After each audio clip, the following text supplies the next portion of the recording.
Hi! So for today, we're going to talk about projectile motion. And what is a projectile? A projectile is any body that is given an initial velocity and then follows a path determined entirely by the effects of gravitational acceleration and air resistance. So in other words, if the body in motion is given an initial velocity, okay, together with an angle theta with respect to positive x-axis, so that is considered as a projectile.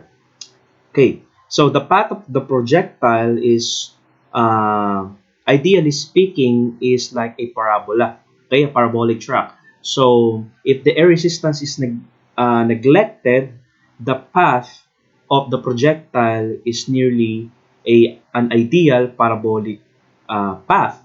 So the path followed by a projectile is what we call its trajectory. Okay, so there are two things that is very important here when analyzing projectile motion. So number one, the velocity along x component, okay, or the velocity along x component is constant. Meaning to say, the velocity of the projectile body or motion or projectile is constant, and that is given by the equation v naught cosine theta. And while the velocity along y of the projectile at any given time is changing, that is due to the acceleration due to gravity. Okay? And the acceleration of the body or the projectile along x should be zero because the velocity along x of a projectile is zero. So therefore, the acceleration along x should be zero because acceleration is defined as any change or defined as a change in velocity with respect to time. So our acceleration of a projectile along x should be zero. But our acceleration along y is constant, and that is because projectile is entirely affected by the gravitational acceleration, which is a constant value. Okay, so here we can see in the figure that this is a an example of the path of a projectile. So we have here v naught. Okay, that is the initial velocity given on a projectile, and we have alpha sub 0 or alpha naught. So that is the angle of launch with respect to the positive x-axis. Now, projectile is always considered that we have an angle of launch. So this angle of launch can be zero. Okay, it can be zero given that the initial velocity is not zero. Okay, so but technically, or what do you call this? Uh, Many times in the example of projectile motion or in the problems regarding projectile motion, that this angle alpha is not zero. It's somewhere in between 0 and 90. Okay, so as you can see here, at the top of the trajectory, the projectile has zero vertical velocity. That is correct because at the very top, the velocity along y should be zero. Okay, so that is, but its vertical acceleration is still negative g. Why? Because if the acceleration, the common mistake that students make is if we're going to ask them what is the velocity at the maximum height of the projectile, okay, they say it correctly. Velocity along y is zero, sir. But how about the acceleration of the projectile at its highest point?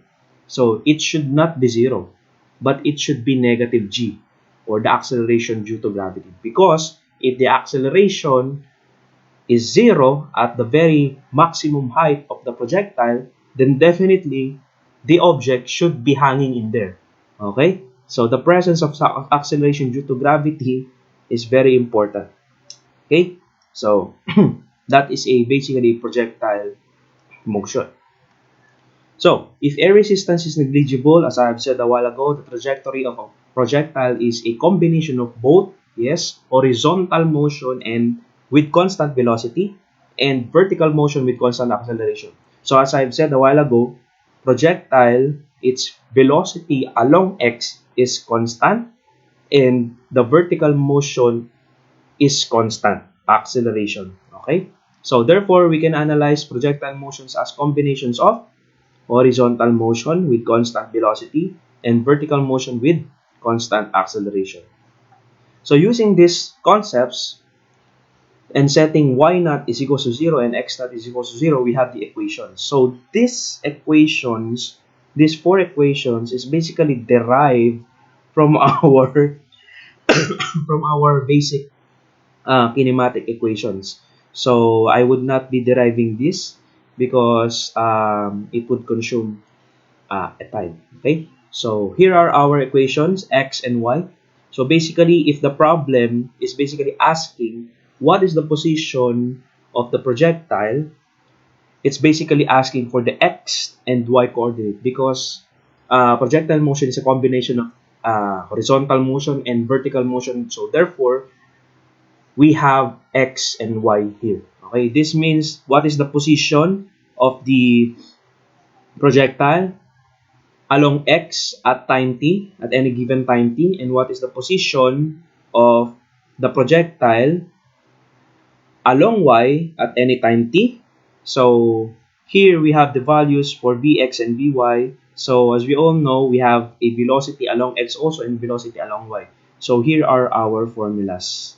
Okay, where v naught is still the initial velocity, where t is time, and theta is actually the angle of launch. Okay, and we have here the following formulas. Please take note of this. Okay, so let's try to uh, answer some problems. So number one, a motorcyclist stand rides off the edge of the cliff, as you can see here in the figure. So this motorcyclist is given an initial velocity v naught. So just at the edge, his velocity is horizontal with magnitude of 9.0 meters per second. So his velocity is horizontal, meaning to say that the angle theta with respect to positive x is 0. Because when this motorcyclist leaves off the cliff, it becomes a projectile. Okay? The moment that the rider reaches the edge of the cliff. Okay? So the problem is basically asking us find the motorcycle's position, distance from the edge of the cliff, and velocity after 0.5 seconds. So let's try to solve that. Okay. Oops. So for example, let's write the formula. X is v naught cosine theta t. So we have y is equals to v naught sine theta t minus 1 half gt squared. So for velocity along x, that is constant. That is v naught cosine theta. And vy is equals to v naught sine theta minus gt. Okay, here are our formulas. So from the problem, number one, let's go back to our problem. Oops. So we have here, we are given with an initial velocity of 9 meters per second. Okay, so we have to solve for that. So velocity, initial velocity is 9 meters per second. We have to take note of that. Theta is 0 degrees because the projectile is launched just before the edge of the cliff, 0 degrees with respect to the horizontal. Okay? So, yeah. So, according to our problem, find the position of the motorcycle, position of the motorcycle after time is equals to 0.5 seconds. If I'm not mistaken, let's just check. Okay. So, we're done. So, to find the position, simply, we are referring to the x and y position of that motorcycle. So, let's try to solve. X is equals to v naught, which is 9, cosine of 0. And cosine of 0 is basically 1 times the time, 0.5. Okay? So, our x is actually the position of the motorcyclist after after time is equals to 0.5 seconds is 4.5 meters. Okay?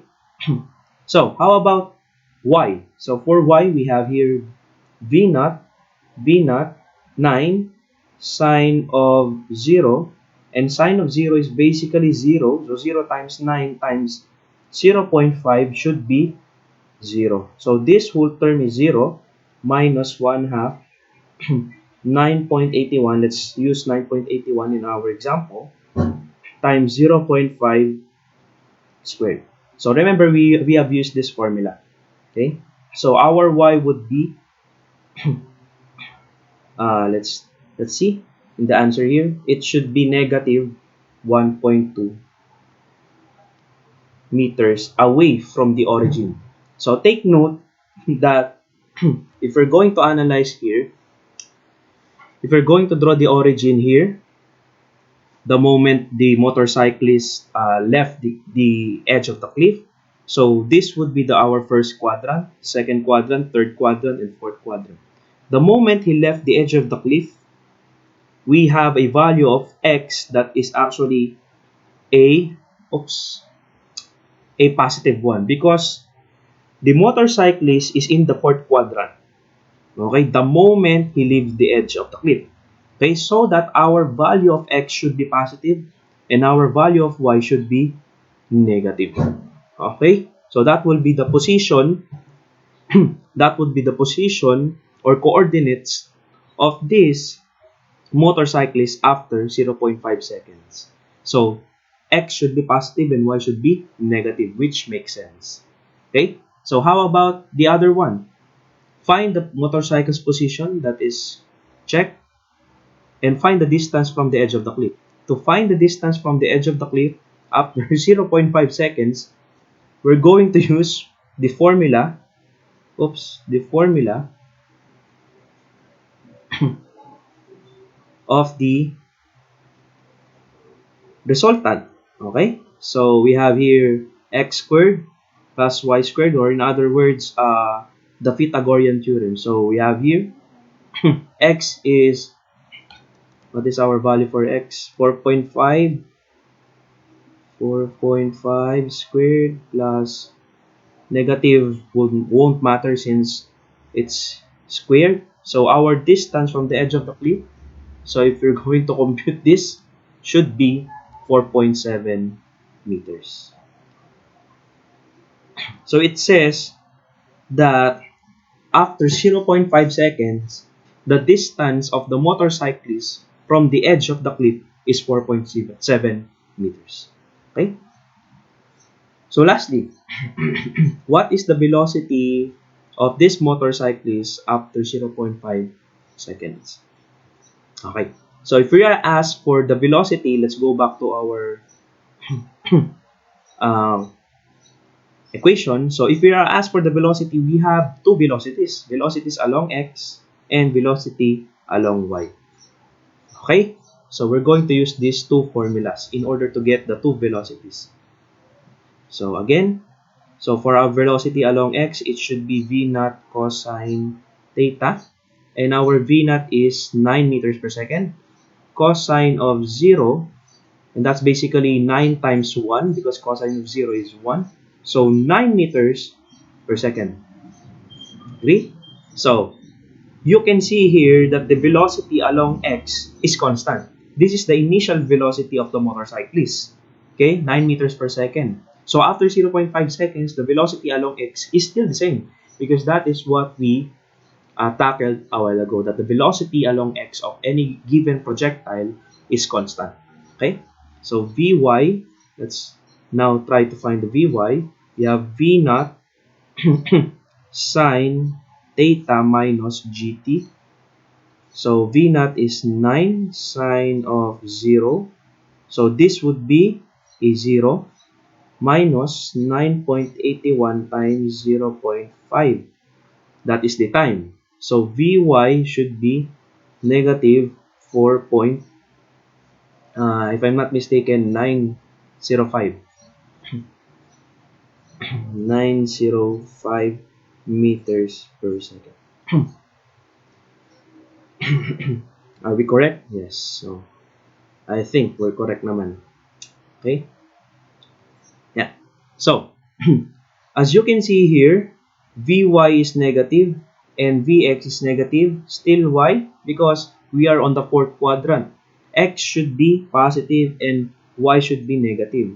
So in other words, we have arrived at the correct answer. So don't be afraid to get negative velocity because it's normal.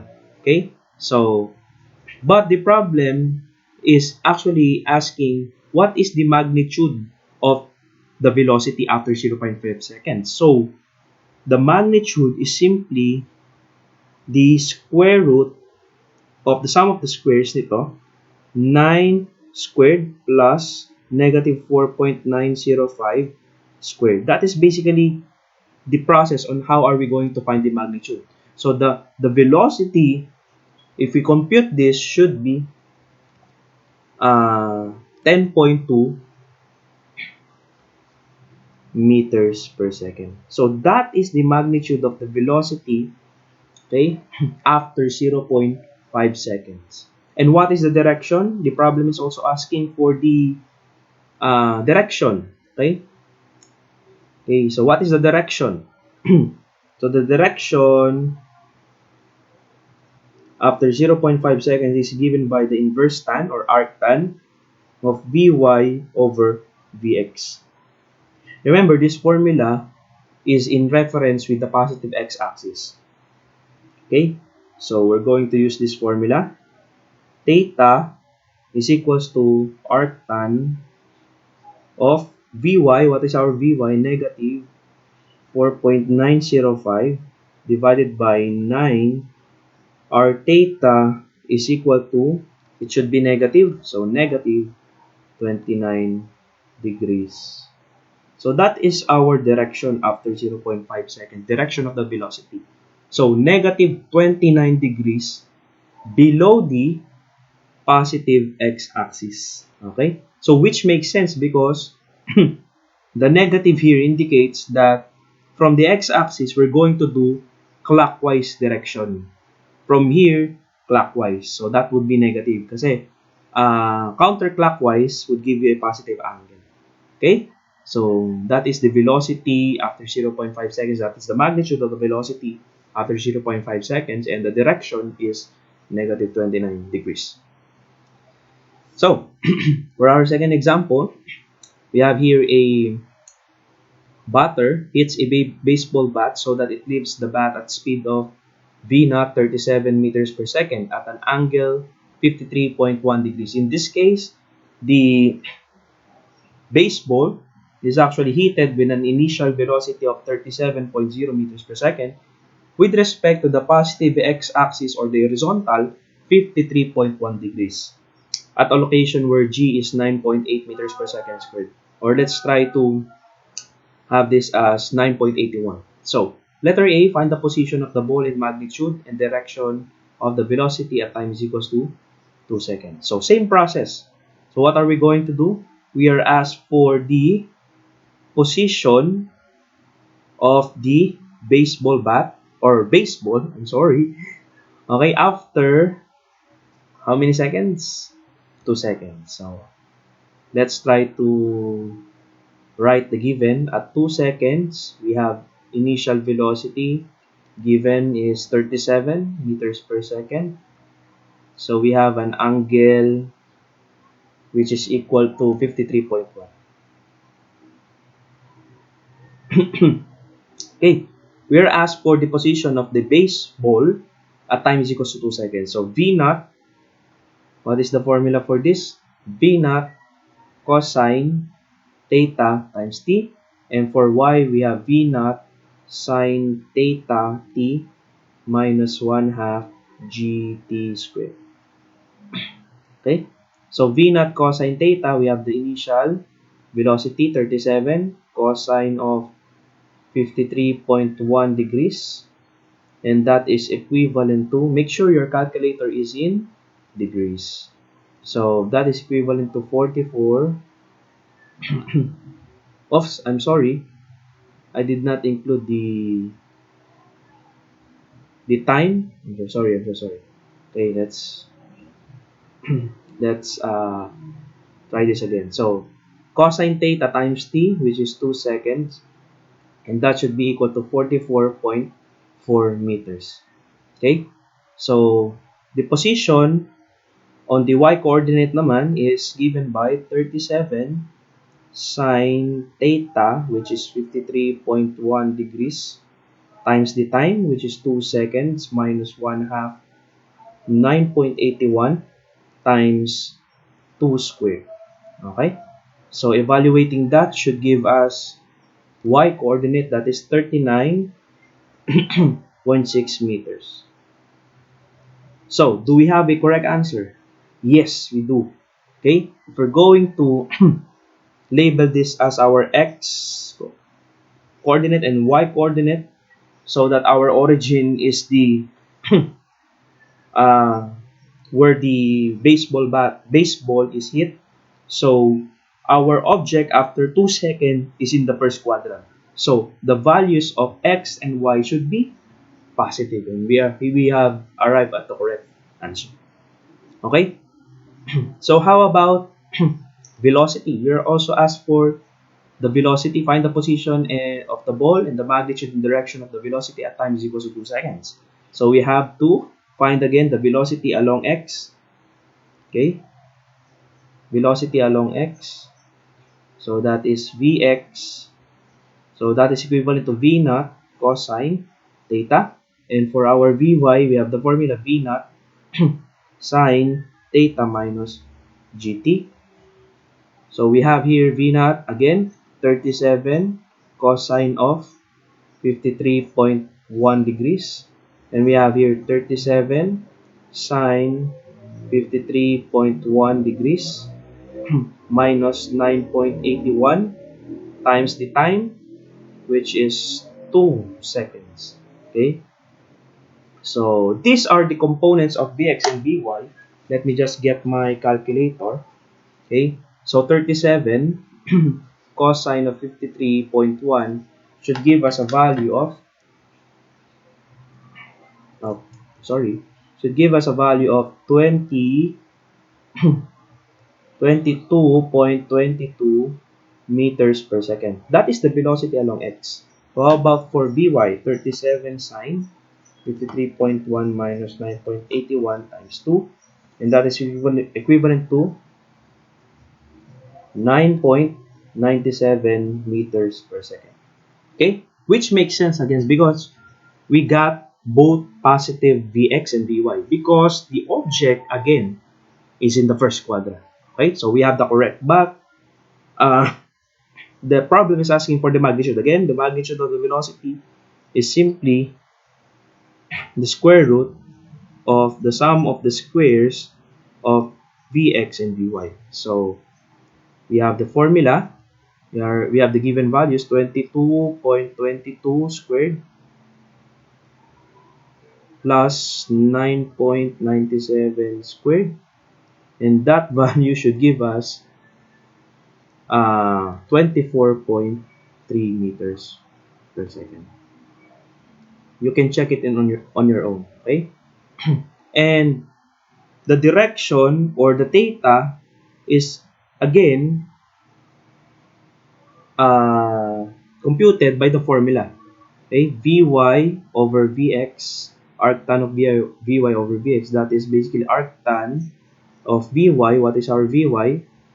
9.97 divided by 22.22, and that should be equivalent to 24.2 degrees. 24.2 degrees with respect to the positive x-axis. Okay, so for letter B, so find the time when the ball reaches the highest point of its flight and its height h at this point. Okay, so we are asked to find the time when the ball reaches the highest point. Okay, so in order for us to solve that, okay, in order for us to solve that, we have to use the concept. At highest point, what did I tell you about at the highest point? So the velocity along y should be 0. Okay? So we can use the formula Vy is equals to V naught sine theta minus GT. Okay? And at highest point, Vy should be 0. Agree? So yan.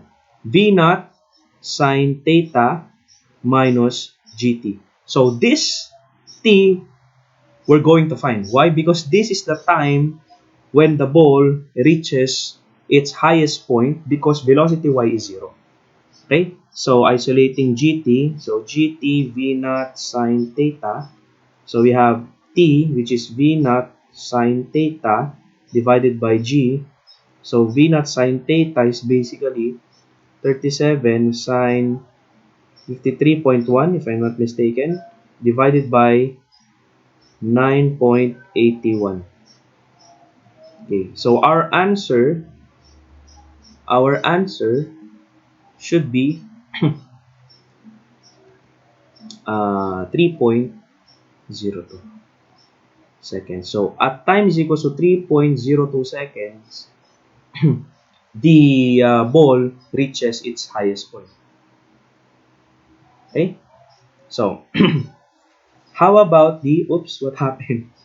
Yeah. How about the height? Its maximum height. Okay, so its maximum height is denoted by y max.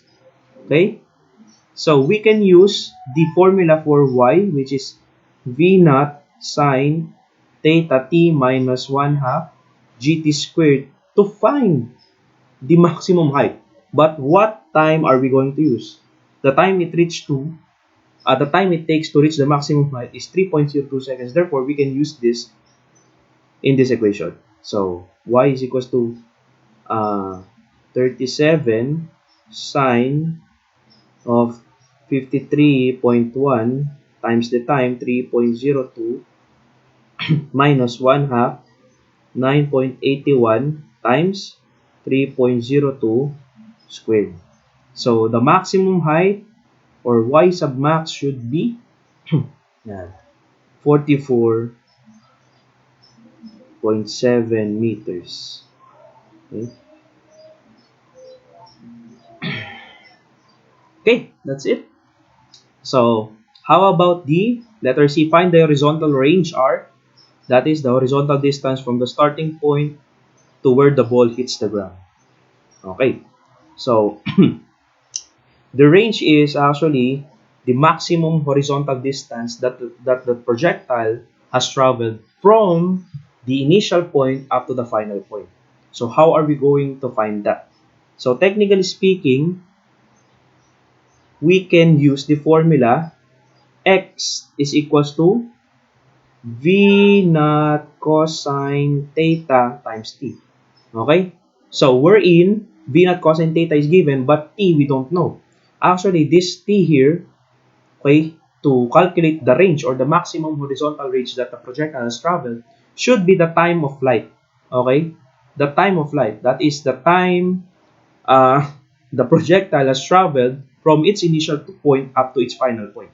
So, looking back at the figure, since the figure is a nearly parabolic or a parabolic path, so at its maximum height, we have already computed the the time it takes to reach the maximum height. That is 3.02 seconds.